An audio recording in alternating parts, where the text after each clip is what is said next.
మంచిర్యాల జిల్లా జనార మండలంలో అభివృద్ధి కాంక్షతో ఆందోళన జరిగింది.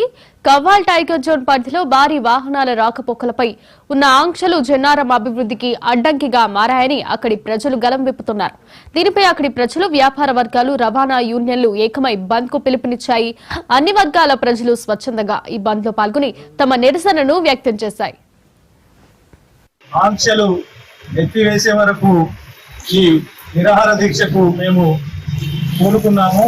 మరి ఇక్కడ ఉన్నటువంటి సమస్య ఏంటంటే కవ్వాల్ టైగర్ రిజర్వ్ ఫారెస్ట్, మరి కవ్వాల్ టైగర్ జోన్ చేయడం వల్ల మరి ఈ ప్రాంత ప్రజలు, ఈ 5 మండలాల ప్రజలు, జన్నారం, దండేపల్లి, ఉట్నూర్, ఇంద్రవెల్లి, మరి ఏదైతే కడెం, ఖానాపూర్, దస్తూరాబాద్ మండల ప్రజలు ఇక్కట్లకు గురవుతున్నారు. ముఖ్యంగా జన్నారం మండల్ చాలా ఘోరమైన పరిస్థితి ఉంది. ఇక్కడ ముఖ్యంగా విద్య, వైద్యం, వ్యాపారం మొత్తం పూర్తిగా దెబ్బతిన్నది. మరి ఇక్కడ ఎలాంటి ఆర్థిక పరిస్థితులు బాగాలేక మరి ముంబై, దుబాయ్, బొగ్గుబాయ్ ప్రాంతాలకు వలస వెళుతున్నారు.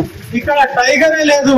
ఇక్కడ టైగర్ జోన్ ఏర్పాటు చేసి కొన్ని వందల కోట్ల రూపాయలు మరి ఫారెస్ట్ డిపార్ట్మెంట్ వాళ్ళు మరి ఇక్కడ కాంట్రాక్టర్ల చేత పనులు చేయకుండానే మరి కొన్ని కోట్ల రూపాయలు ఇక్కడ దోపిడీకి గురి చేస్తున్నారు.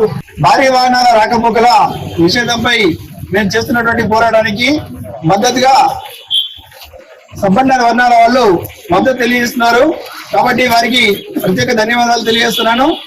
రాబోయే కాలంలో ఈ సడలింపులు గిట్టాకి ఇవ్వకపోతే, యాక్షల సడలింపులు ఇవ్వకపోతే రాబోయే కాలంలో దీనికి పరిణామాలు వేరే ఉంటాయని చెప్పకనే హెచ్చరిస్తున్నాను. దయచేసి ఎమ్మెల్యే గారు చొరవ చూపి మాపై కరుణ దయ చూపి దీన్ని సడలింప చేస్తారని చెప్పేసి ఆశిస్తున్నాను.